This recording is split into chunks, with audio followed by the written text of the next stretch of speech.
Hi, this is Randall here in Texas. And I'm Matt, here in Michigan. Today, Randall and I are reviewing the latest movie in the Marvel Cinematic Universe. We're taking a look at Shang-Chi and the Legend of the Ten Rings. It stars Simu Liu, Aquafina, Tony Leung, Munger Jung, Fala Chen, and Michelle Yeoh. It's directed by Destin Daniel Cretton, who has also directed Short Term 12, Just Mercy, and The Glass Castle. Now, before we go any further, if you like this review, be sure to give us a thumbs up. Also, be sure to hit that subscribe button and ring the bell to get notifications on our latest videos. In Shang-Chi, we hear the story of an ancient evil that is a plague on the earth, and a small band of heroes who will defeat the evil along with the last dragon. Okay. Okay, seriously. In Shang-Chi, it tells the story of an evil being from another dimension that wants to invade Earthrealm and has to steal everyone's soul. Only through mortal combat can the invasion be stopped. Okay, in all honesty this time, the story follows our main character, Shang-Chi, as he confronts his family's dark past regarding the Ten Rings. He works together with his sister to help stop their father from unleashing an ancient evil upon the world. It has received generally positive reviews from both critics and audiences, but the Rotten Tomato scores are maybe a little bit deceiving. If you go over to Metacritic, you'll see that it's probably about a 70% right now for both audiences and critics. Matt and I just got a chance to watch this one, so Matt gets first go on it. Matt, what are your thoughts on Shang-Chi and the Legend of the Ten Rings? I thought this was a pretty good movie. For me, most of the jokes worked for me. I thought it was a funny movie. I liked the action scenes and stuff too.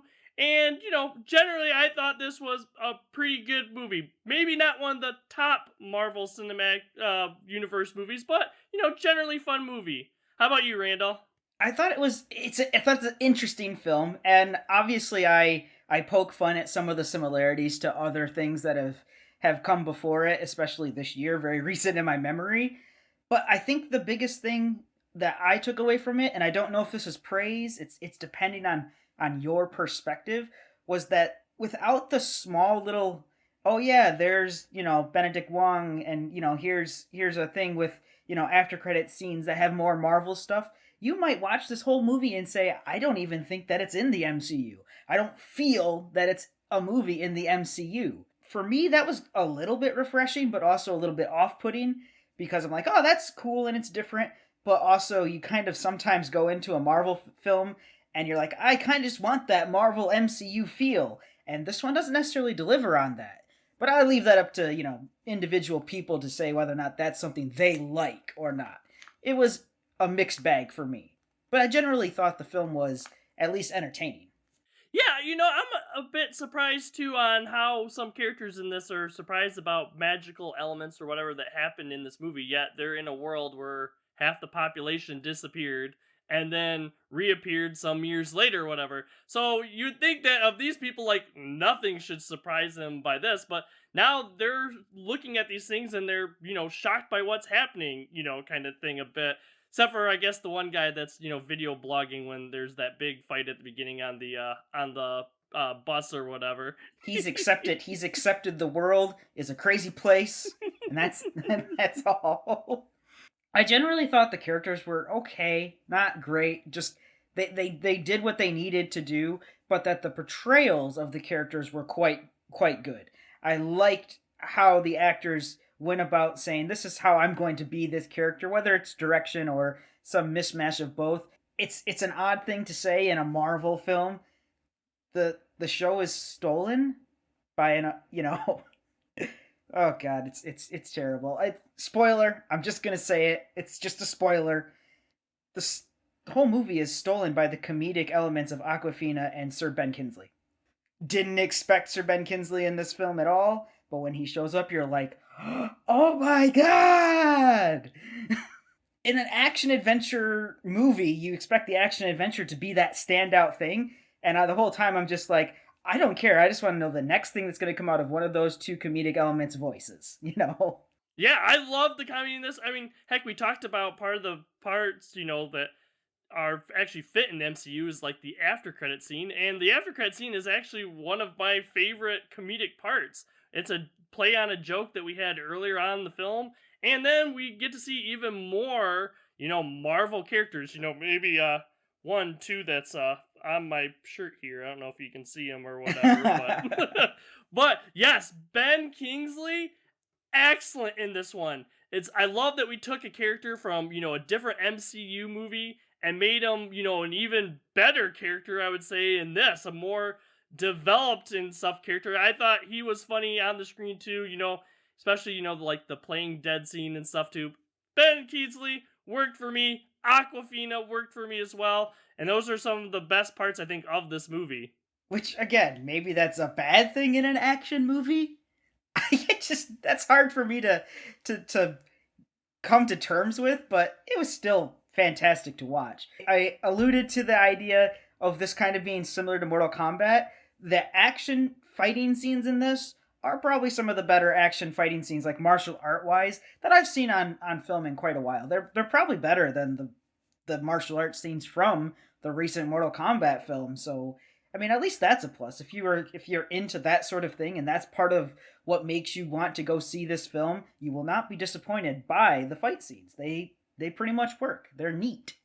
Yeah, two other movies that we've already reviewed, kind of similar martial arts movies. You already mentioned, Mortal Kombat and, like Snake Eyes too. I think of these three movies, this one is definitely the best when it comes to those action scenes. I think a big part of it is because we can actually see what's going on.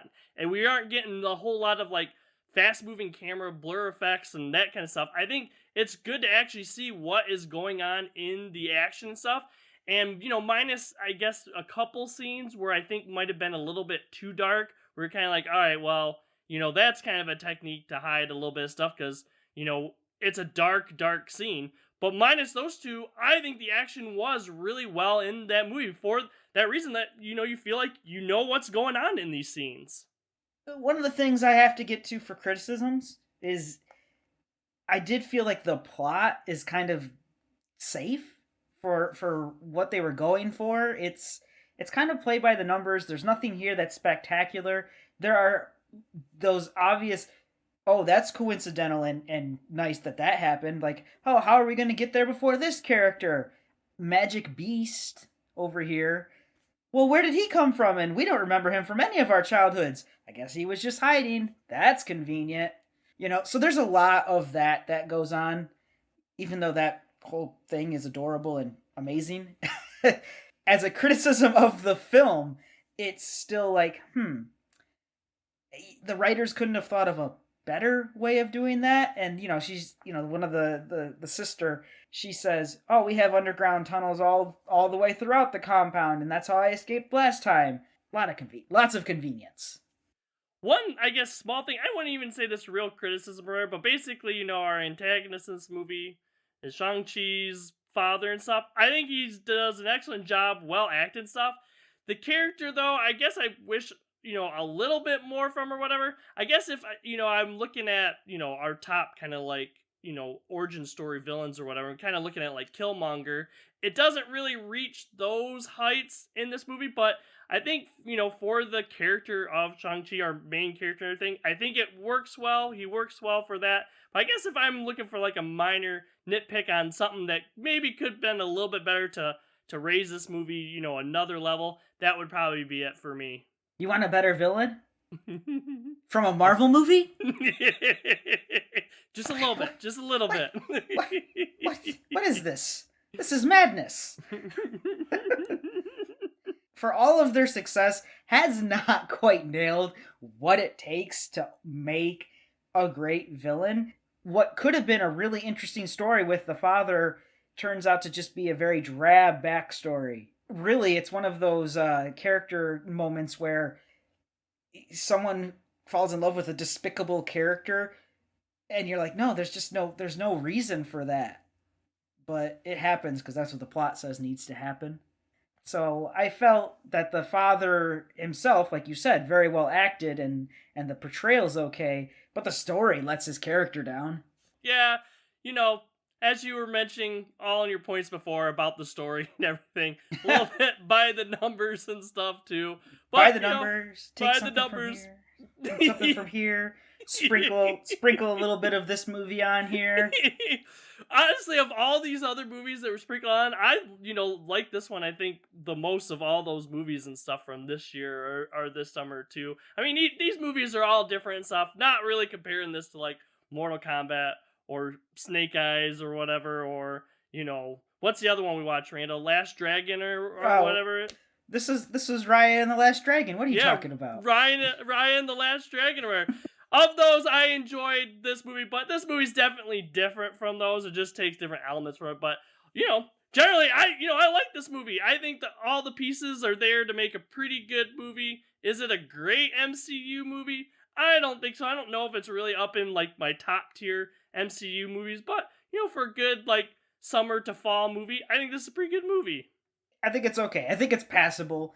It's almost on par with like some of the Phase 1 stuff that Marvel originally put out, just because there's a whole bunch of characters in it that you're new to and you don't necessarily know that you should care about them or how much you need to care or whether they're going to end up being disposable. Marvel's got a really bad track record with like, love interests actually coming back aside from Pepper Potts, it's like, oh, nope, that person's gone. So you're like, I don't know how much I need to care about Awkwafina in this and her character, because will Disney be able to keep her on lock contract wise? Who knows?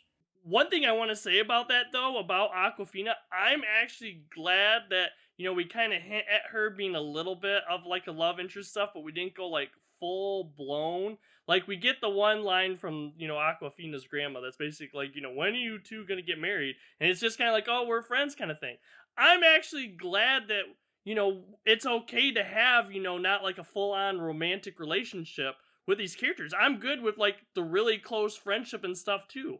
I think that's a good element of this movie. It is a good element of this movie, and it is kind of like, hey, boomers, stop bugging people about when they're getting married. Don't worry about it. It's not your business.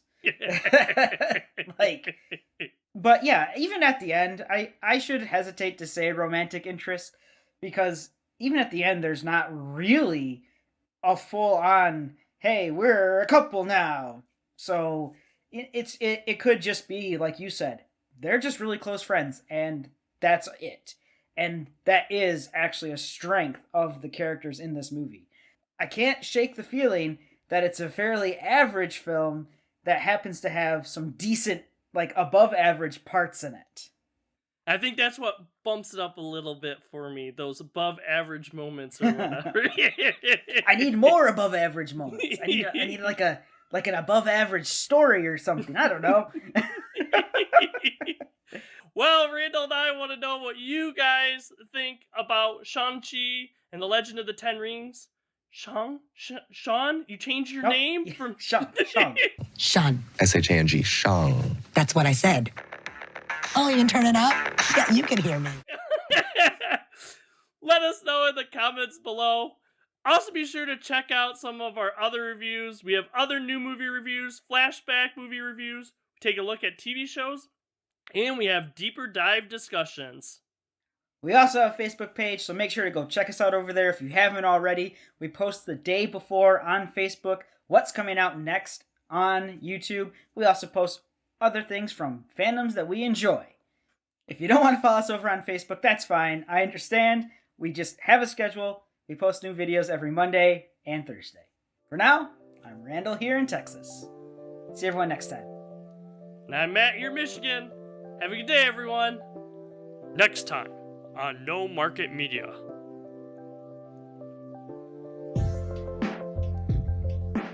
Please consider checking out some of our other videos.